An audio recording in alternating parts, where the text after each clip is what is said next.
Bonjour à tous, je vous présente mon petit gabarit vertical qui va me permettre, grâce à la scie à format, à faire des coupes à plus que 45 degrés.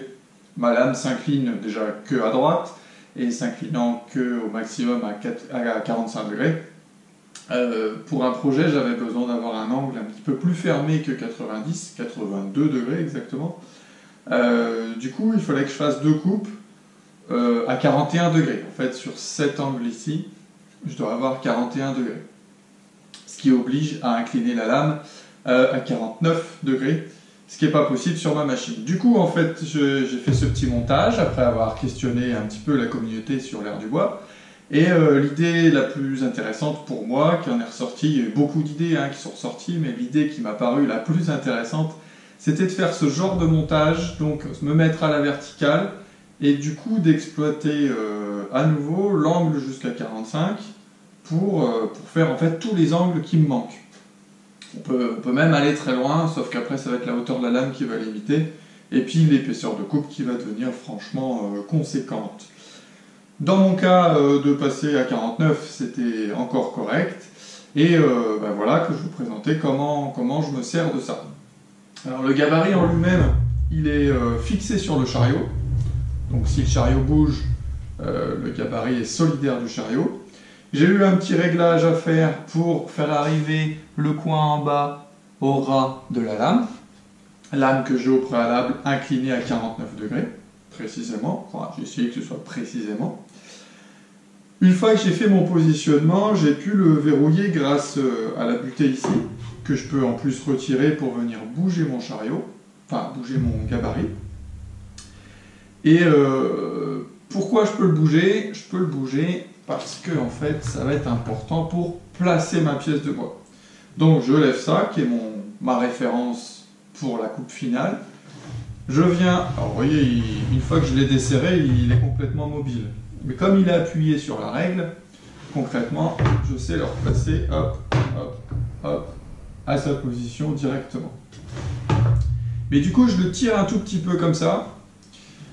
Je serre doucement, parce que là, de ce côté-là, alors venez voir, comme j'ai reculé légèrement mon gabarit, je vais pouvoir retrouver une surface, la surface du chariot. Je vais pouvoir placer ma pièce,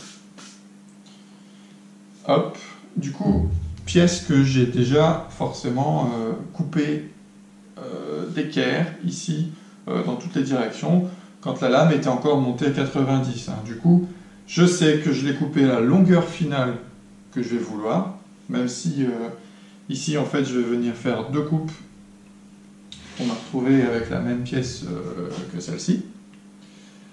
Mais la longueur finale, je l'ai déjà parce que, en fait, quand je coupe ici, je vais arriver pile où il faut. Donc là, je place ma pièce en positionnant donc la face inférieure sur le chariot. Si ma coupe est bien faite, normalement ici je suis à fleurant. Du coup, je vérifie qu'il n'y ait pas un petit copeau ou quelque chose qui soit en dessous. Je suis bien plaqué sur le chariot. Je peux venir faire un premier verrouillage. Un deuxième. Et puis je reverrouille de ce côté-là.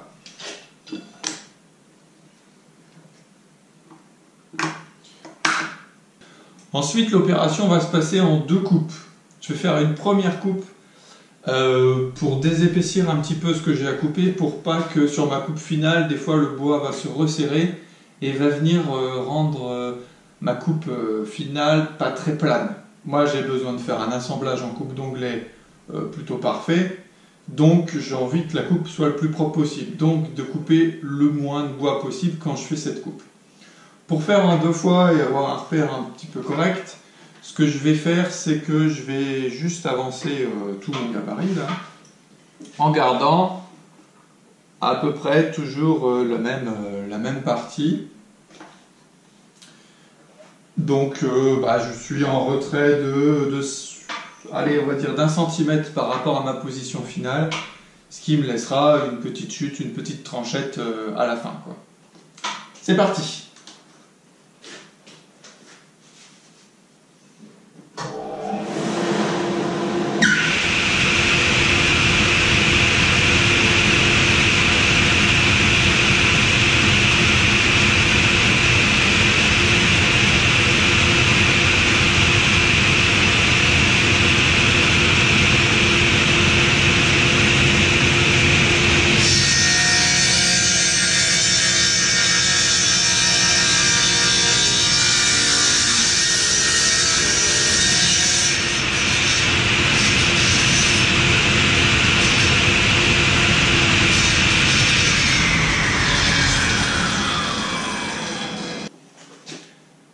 que j'ai fait cette première coupe, je vais pouvoir replacer mon gabarit à sa position finale. Du coup, simplement, je desserre les 2 petites molettes, je le pousse à fond, je rabaisse la butée de ma règle, je reviens en butée sur la butée, et je resserre. Je fais attention bien sûr que le gabarit soit bien plaqué sur la règle, histoire qu'il ne soit pas de biais, qu'il reste bien perpendiculaire à ma direction de coupe. Et c'est reparti.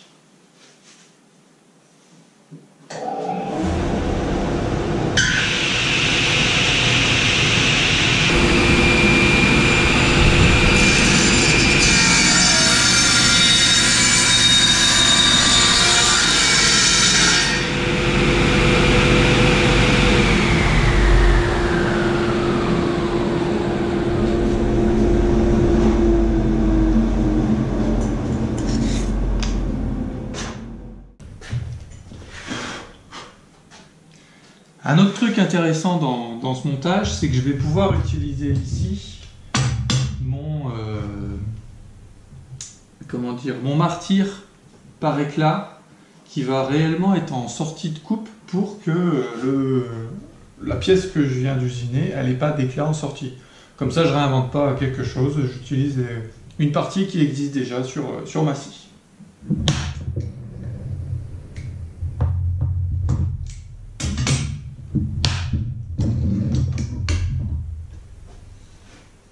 Et voilà le travail.